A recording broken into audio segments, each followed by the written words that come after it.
Hello, people. Welcome back to another video by your good friend, the Big Anarchy Chad Marco. Make sure you hit the like button, subscribe, do all the nice things for your friend. And the presidential elections are coming up very soon.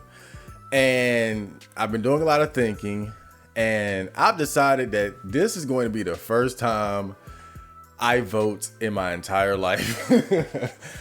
And I will be voting for none other than Donald Trump.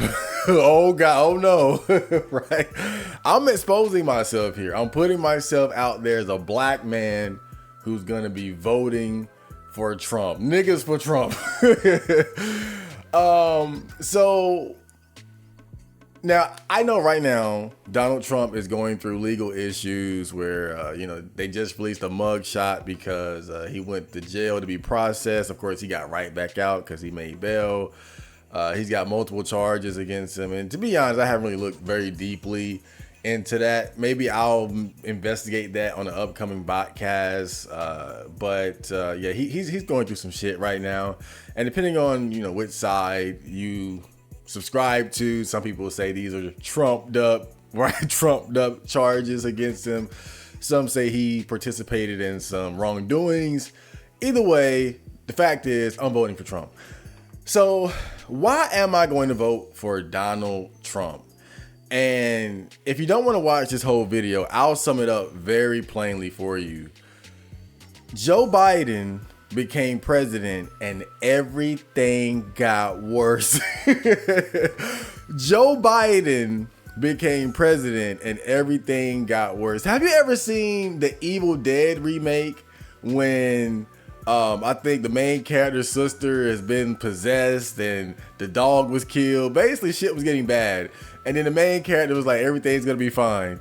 And then one of the side characters was like, everything's gonna be fine. I don't know if you've noticed this, but everything's been getting worse every second. Like that's ever since Joe Biden became president, everything has been getting worse. And let me tell you guys something, man. I'm not the most patriotic person in the world, but I've always felt that, if America was being invaded, I would want to enlist and fight for my country, fight for my family, fight for this land. For the first time in my life, I honestly feel like if we got invaded, I'm fucking off to Mexico. I feel for the first time in my life such a detachment from my own country, from the government. I wouldn't fight a one-legged, toothless dog for this administration. And I put that on everything. And, when you get to that point, when you feel like that, something is wrong. Something is wrong when you live in what's supposed to be the best country on earth.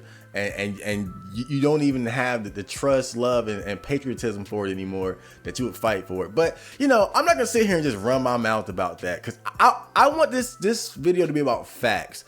Because the thing about it, when Donald Trump became president, and let me just make one thing clear. Again, I'm not very much into politics. I'm not a MAGA hat guy. When Donald Trump became president, the only thing that I found appealing about it was that people were losing their minds and thought he was the Antichrist. They thought he was Hitler, Mussolini, Pol Pot. They thought he was Frieza.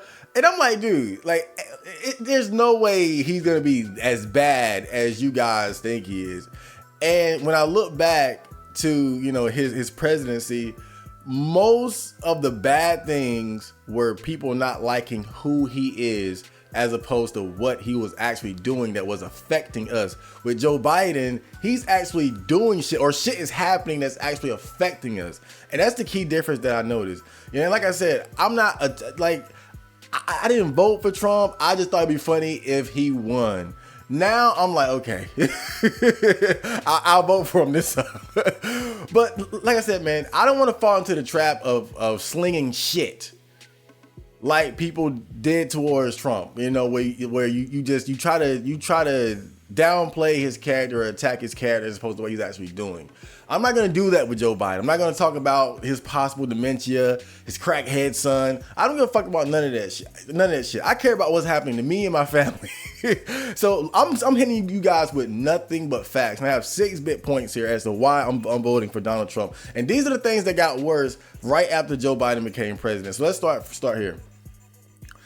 So the first thing that got worse right after Joe Biden became president was the gas prices. If you guys don't remember, a few years ago, gas went up a lot. In fact, this was right around the time when I first started driving, actually.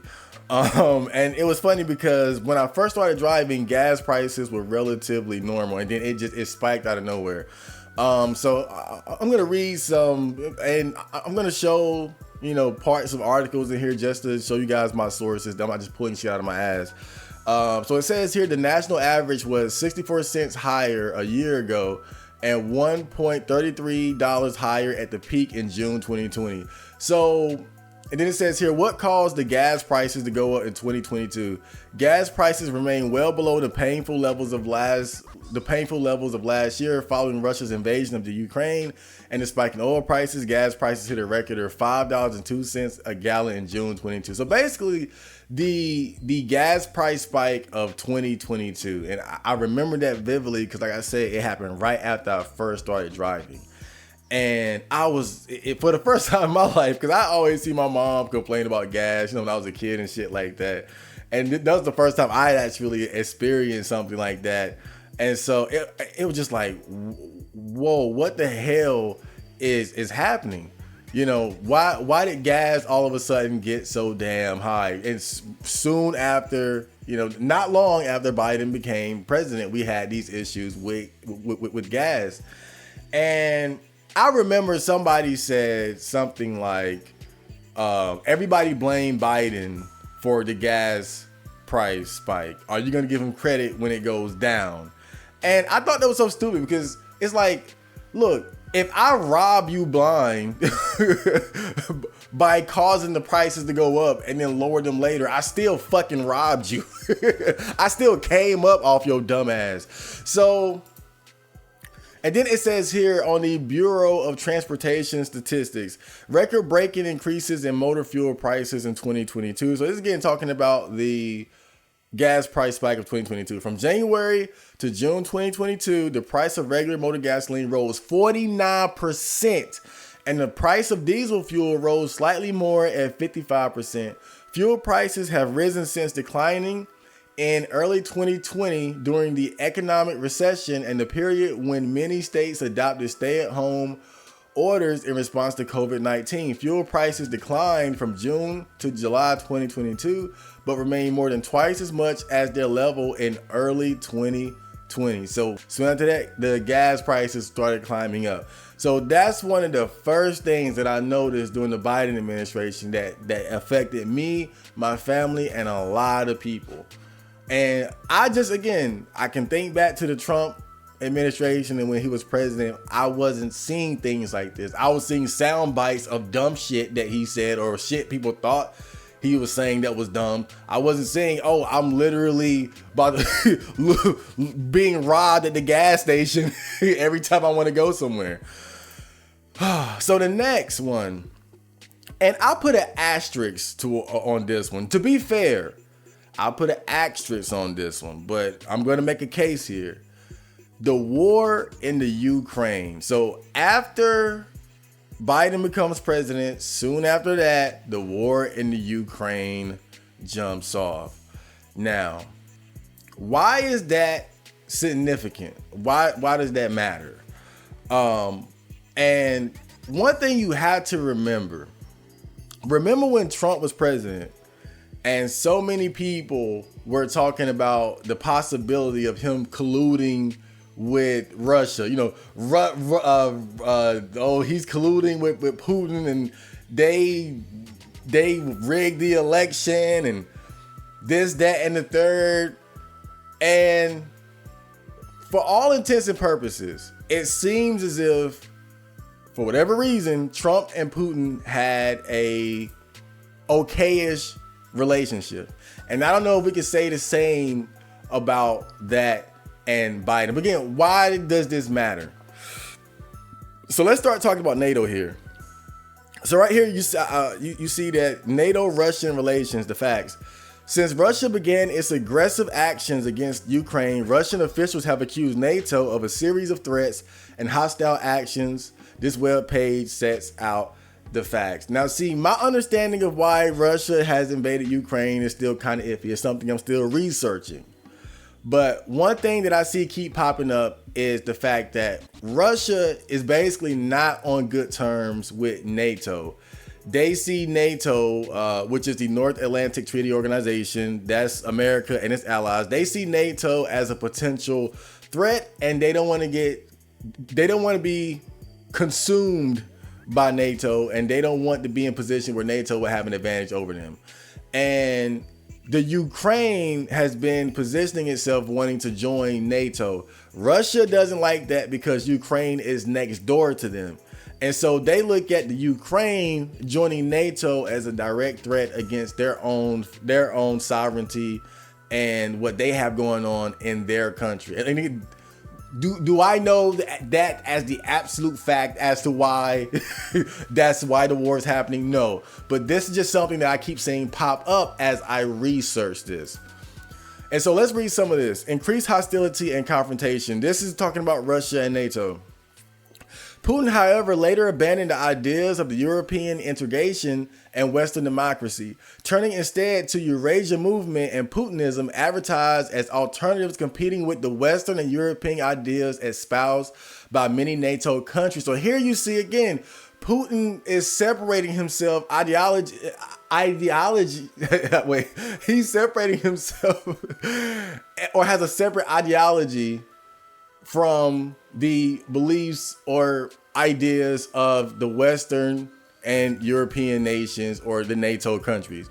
Eurasia movement is a Duginism-based neo-Eurasianist political movement according to which Russia does not belong in the European or Asian categories, but instead to the geopolitical concept of Eurasia, dominated by the Russian world peace, forming an ostensibly standalone Russian civilization, which lost respect for the values and moral authority of the West, creating a values gap between Russia and the West. And so again, you see, if the Ukraine wants to be associated or a part of NATO, being the next door neighbors of Russia, and in fact, I believe at one point the Ukraine and Russia were one under the was it the Soviet Union or the USSR? I'm not quite sure I got that right, but I'm pretty sure they were once like together.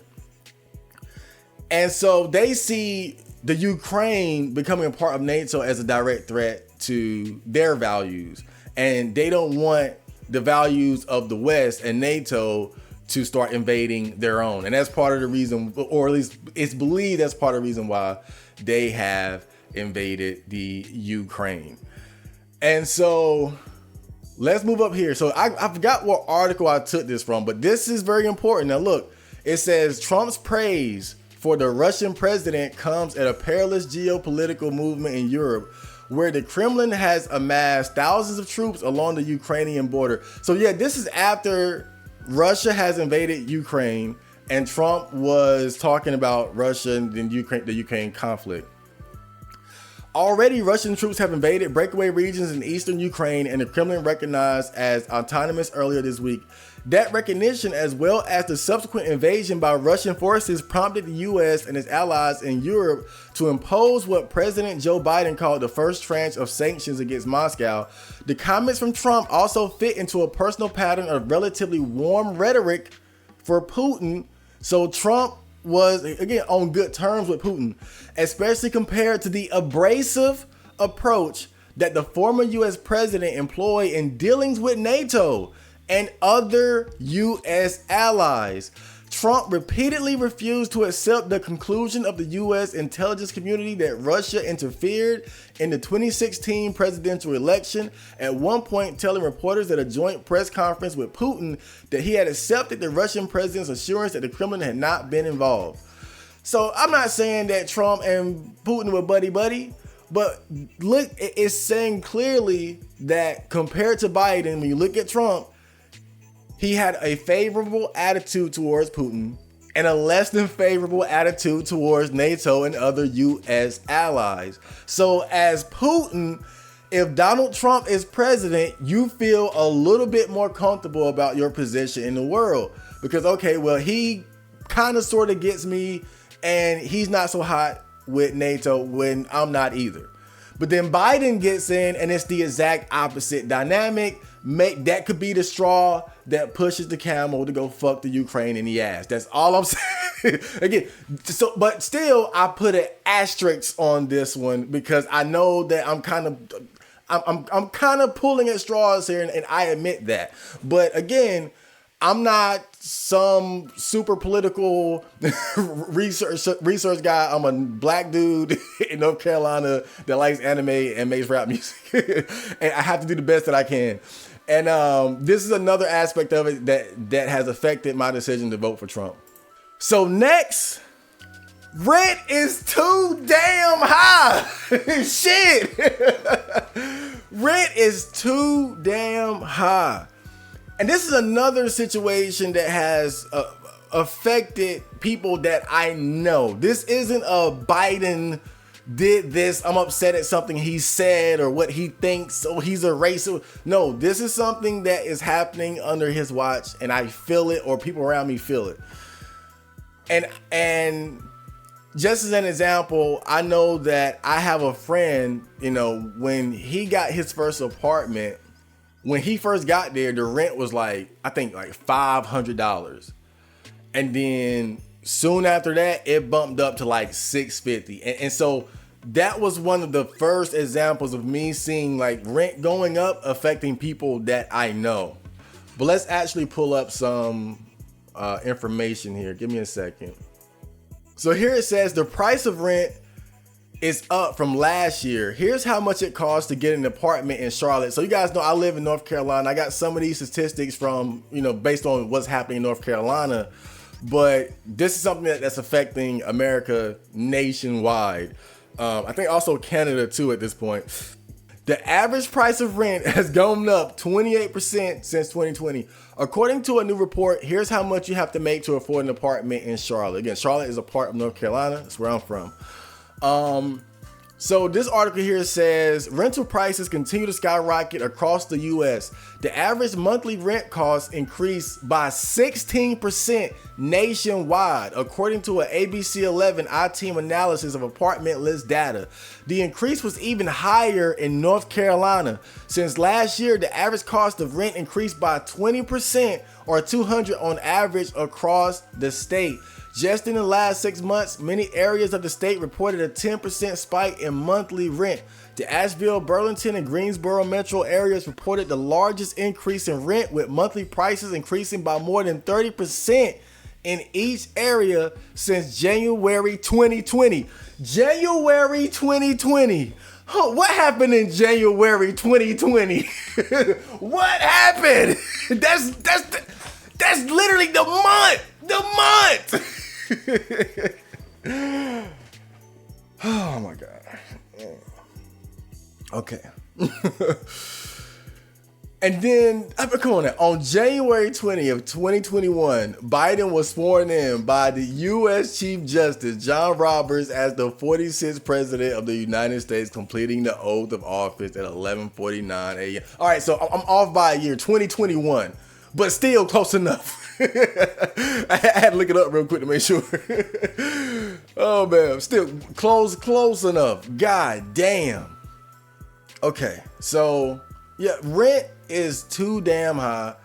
Rent has been going up, and we're seeing us now in Canada is a bit different. I think it's more like a housing crisis or something like that, and I think a lot of them believe that it's associated with it, like increased immigration, and we'll talk about immigration later. That's another big one.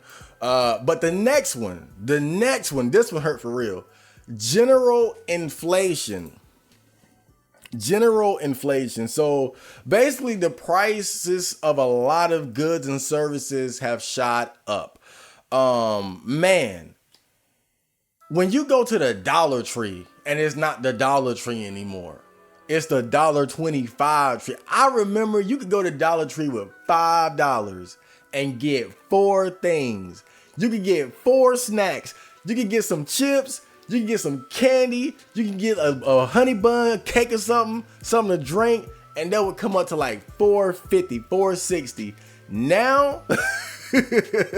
Now, because of that extra 25 on every dollar, no, it don't work. Going to the Dollar Tree don't feel the same no more.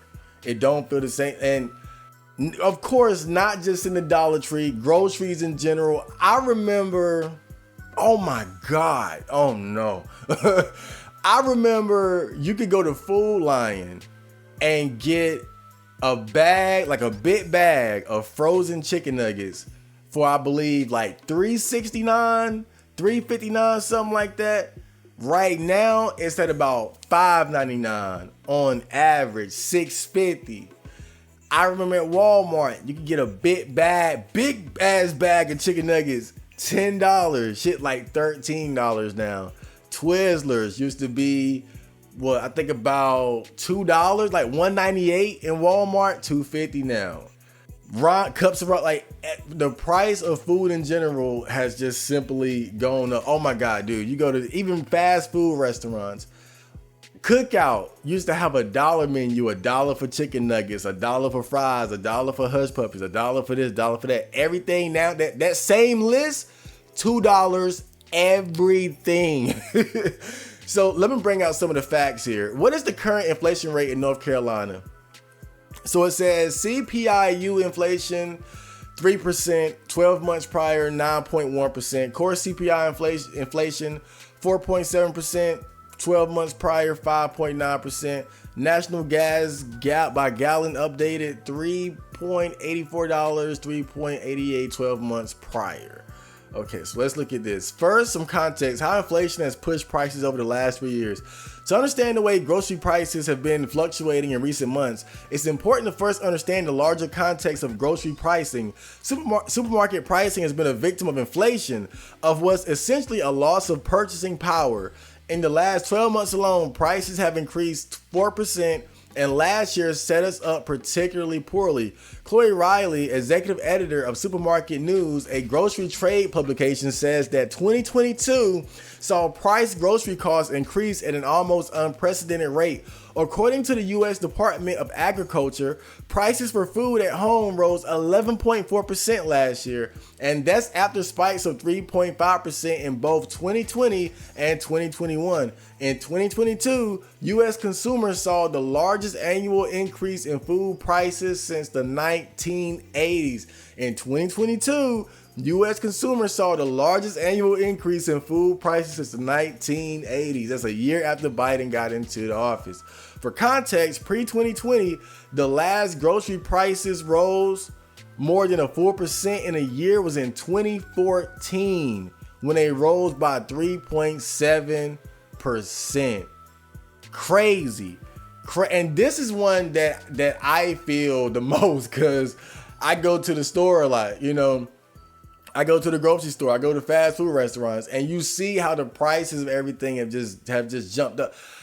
In fact, I went with my niece to go to McDonald's. I got two plain cheeseburgers.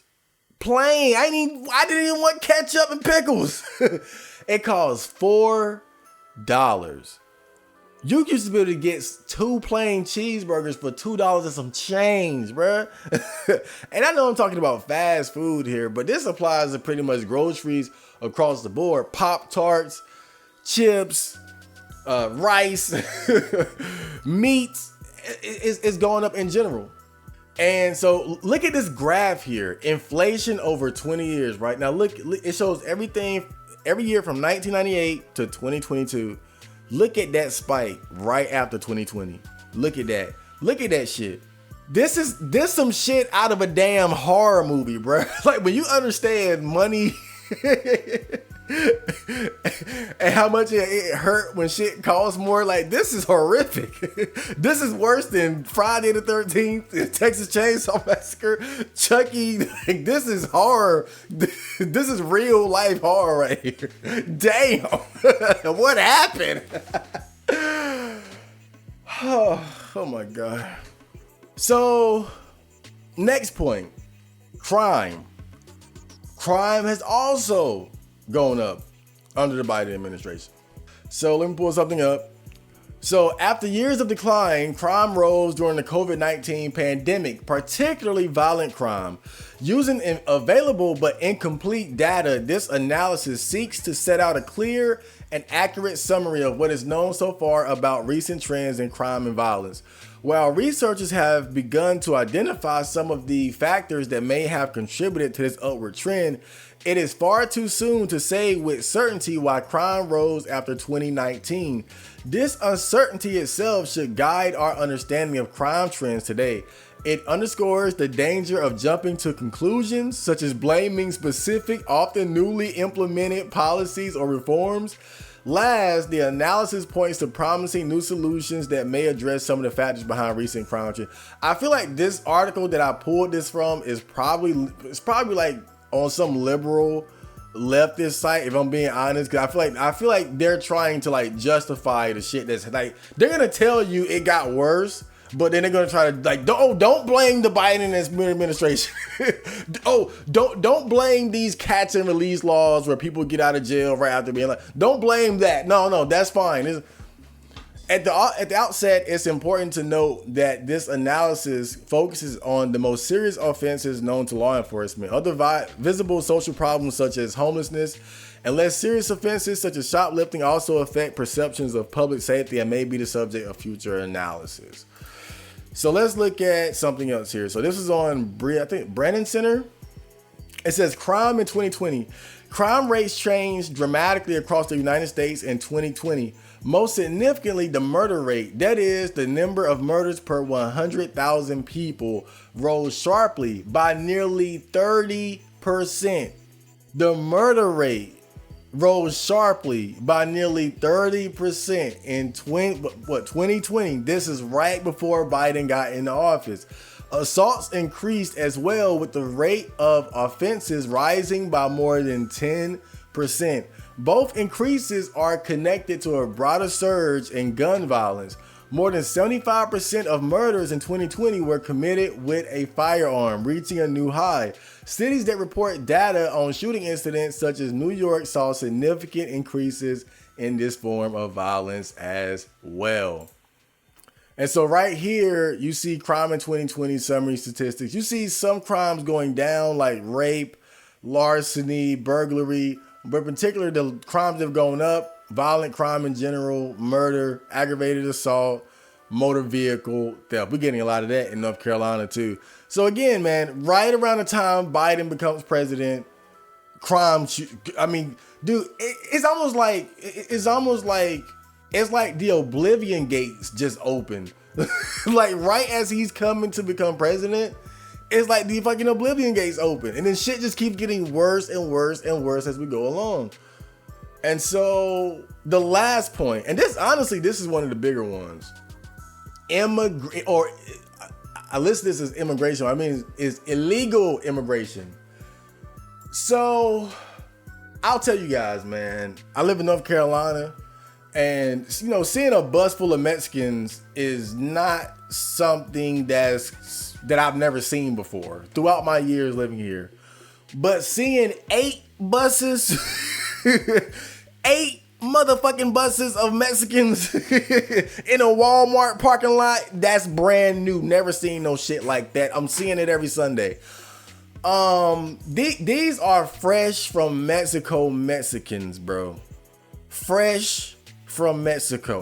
Cause they got a certain look. They look like they're from a different, cause you know, America is a melting pot of, so you got many different races, but you can tell the difference between an African American and a man from Africa. You know, you can tell the difference from a Mexican American and a Mexican from Mexico. And I see so many Mexicans straight from Mexico, and they're not speaking the like. There was this one lady in Walmart. She was asking for money. She had to show me a letter to ask me for money because she couldn't speak English. And man, I'm seeing a lot of illegal immigrants in my area. There's a lot of construction work going on right now, and I'm looking, and I'm like, yo, 90% of the guys working, they Mexican. They not just Mexican, they Mexicans fresh from Mexico. Right? So this is another thing where it's not just happening, it's happening, and I'm seeing it. And so let's refer to some facts here. So illegal immigrant. So look, I'm not just saying this. Oh, they took our job. Me, Mr. Neat, right? I'm not just. But the fact is, illegal immigration is a pretty significant issue that can affect a country negatively in several different ways. To me, from everything that I've been seeing, this is a serious issue. It's a fucking crisis. So. Illegal immigration costs Texas taxpayers nearly $13.4 billion a year. Long-term illegal immigration, exacerbated by 2 years of unprecedented border chaos under the Biden administration, now costs Texas taxpayers nearly $13.4 billion a year, according to a newly released cost analysis by the Federation of American Immigration Reform. So let's look at some more articles. I pick a lot of this from like different articles and shit. This is from New York Post. It says illegal immigration to cost New Yorkers $10 billion in 2023. $10 billion, right? For what? For what? Have you guys seen what's going on in New York? So basically, the way states like Texas that deal with a lot of illegal immigration, one of the things they're doing, they're taking the illegal immigrants that are basically just being allowed in, they're putting them on buses and shipping them out to other states, especially states that are very liberal, blue states that are very pro-immigration, pro-gaping, pro-lapse borders. They're sending them there. And so now New York is getting these waves of asylum seekers, illegal immigrations, and they're not able to deal with it. And the whole situation is silly. It's goofy. It's disgraceful. When you see men lined up on the streets of New York on cardboard boxes, and of course, women and children are given favoritism. They're putting some of these guys in like fancy hotels to house them. Think about that. You got homeless Americans, homeless veterans on the street, but motherfuckers that just come in here for a better opportunity. Just put them in the 5-star hotel. Let's just get them off on the right foot. It's clown world at its finest. This is, I would say it's peak clown world, but it's not. We got a ways to go. But this is like right now of this era, this shit. Like when I say I wouldn't fight a toothless one-legged dog for this country, this is a prime example why. Because something like this only happens if you either don't have the American citizens' best interests at heart, or you're grossly incompetent. Period. Why should anyone feel patriotism and loyalty to an administration like this? So this article says President Biden's porous border policies are expected to cost New York taxpayers nearly $10 billion in 2023. A new watchdog report claims the Conservative Federation for American Immigration Reform's March study found New Yorkers would pay $9.9 billion all told for various federal, state, and local government programs that serve more than 1 million illegal immigrants and asylum-seeking migrants in the Empire State.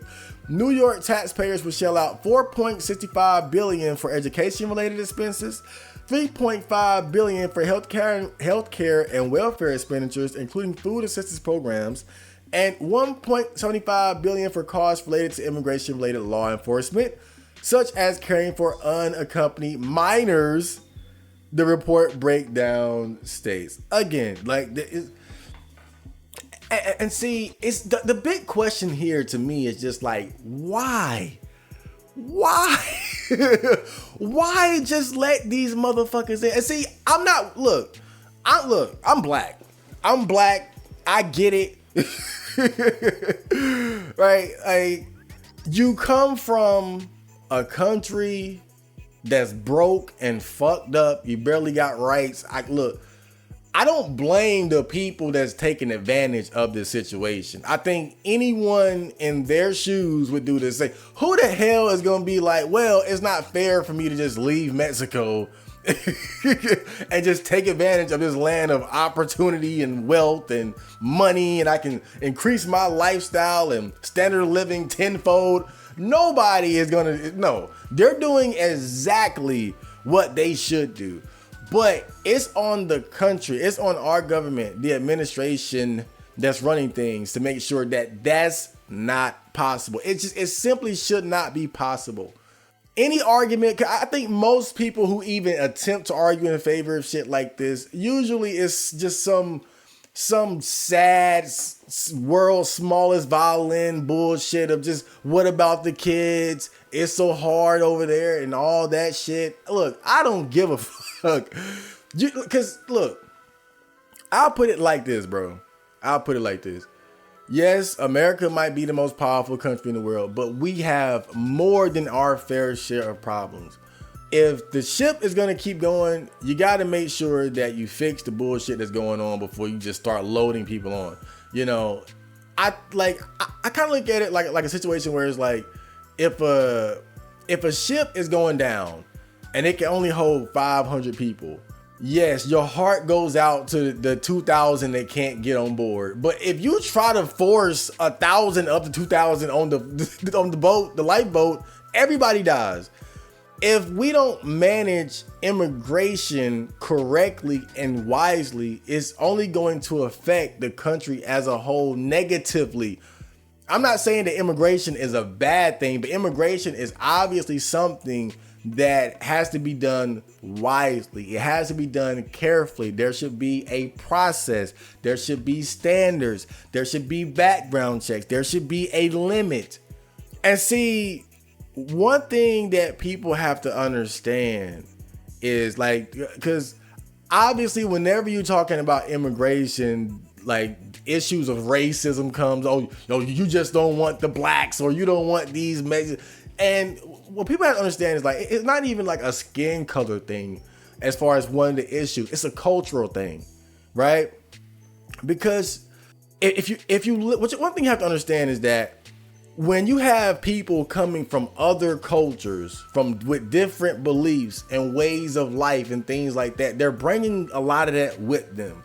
So when they vote, they're going to vote according a lot to the beliefs that they have. Again, that doesn't make them bad.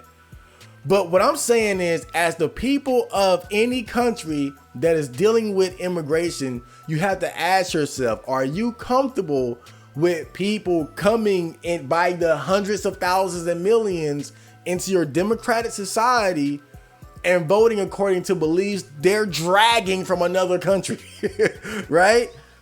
So if, just for instance, if a predominantly white Christian country becomes flooded with Muslims, and then the Muslims vote according to, Islamic beliefs, are you comfortable with that? Do you want that? Because that's something that you're going to have to contend with. That doesn't make the Muslims bad. That doesn't make the white people bad. It's just, this is how shit is that you built. Do you want other people coming in and affecting it based on their different culture? That's another issue with this shit. So when these people come over here, how are they going to vote? They're going to vote wide open, prolapse borders. And so that's what you have to understand. But I'm going off. I'm going too deep for what this video really even fucking needs.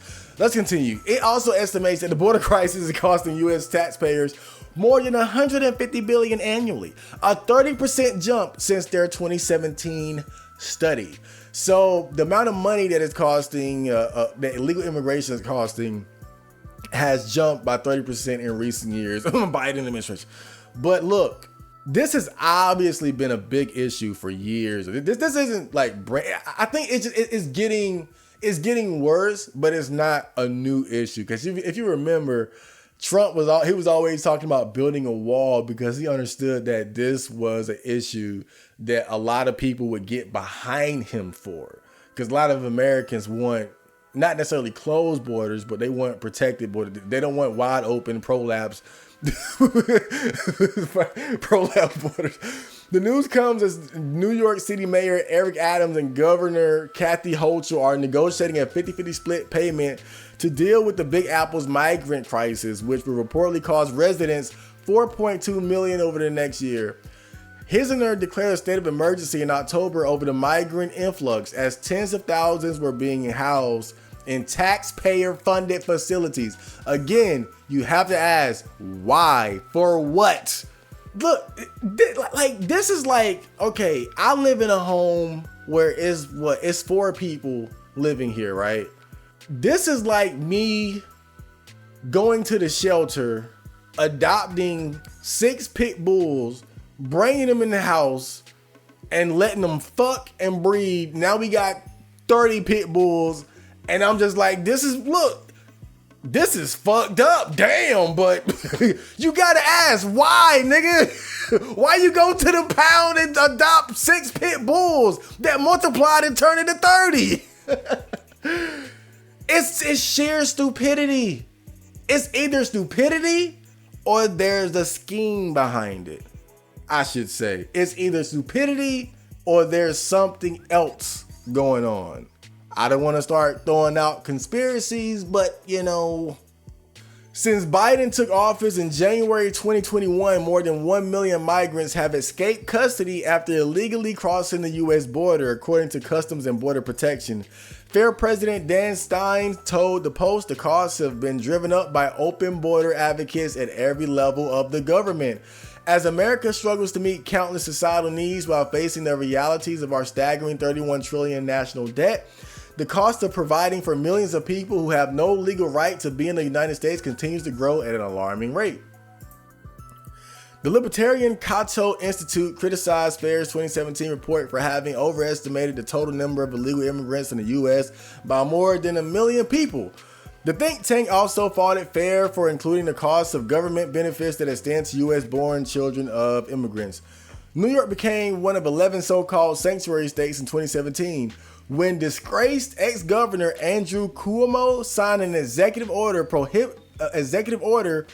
prohibiting state officials and law enforcement from inquiring about a person's immigration status. Why? For what? Why? Stupidity? Or there's a scheme going on. The state now has the 4th highest cost associated with illegal immigration, according to the FAIR report, sitting behind California, Texas, and Florida, respectively. FAIR also found nearby sanctuary states incurred high expenses related to illegal immigration, with New Jersey residents paying more per household annually than New Yorkers. The average New York household pays $1,321 on immigration expenses, whereas Garden State households pay $1,551 on average. So this shit is coming directly out of your pockets. I'm saying your because I don't pay taxes, y'all. I don't make enough money to pay taxes. I'm broke, nigga. I mean, again, man, this is here's a chart. I mean, but do I need look at it? Open floodgates at Arizona border allow thousands of migrants to walk into the country. Thousands of migrants. I mean, it's dude. I'm done. Like, have I not proved my point? So when I say I'm voting for Trump, and I just want to reiterate this is not an emotional based argument. This isn't I don't like Biden. This Biden soundbite, you're not black if you don't vote for me. This is a war of the unvaccinated. Like, whatever, cool. But when you can point out so many things that have just gotten dramatically worse since he's been president, this has been my worst 4 years as an American, period. I survived the Bush administration. Obama was pretty boring. I'm sure some crazy shit was going on there, but whatever. Trump, cool, just people pissing their pants for no reason. But this is the first time somebody became president under my watch, and I'm feeling it. And I'm looking at my own country and saying, we're a joke. America look like a fucking joke. We look like the clown jesters of the world stage right now. We look like the only thing is, it's like we're in the fucking jester outfit, but we got the biggest gun. That's just right. Like, yes, we're the jester, but we're the only one with a pistol while everybody else got swords and arrows and shit. But we still got on the damn jester outfit. We look like a fucking joke, bro. We look like a joke. And man, I'm gonna just throw this out there real quick. I don't like the name drop Alex Jones a lot, because when you do, people just automatically think you're a conspiracy theorist, crazy guy. But one thing I remember that he said that I didn't quite understand until now, he said they're trying to turn America into a third world country. And I was like, what the hell are you talking about? And then you look at Canada. Canada has a worse immigration issue than what we have, basically, because they're importing like millions of people from India. So they have a lot of like Indian people coming in. And a lot of people are speculating that the housing crisis and the high rent, low wages, and lack of job opportunities is a lot of that is caused by their pretty much ridiculous immigration policies. And when you see that, it's like, damn, like that kind of looks like what we're headed to.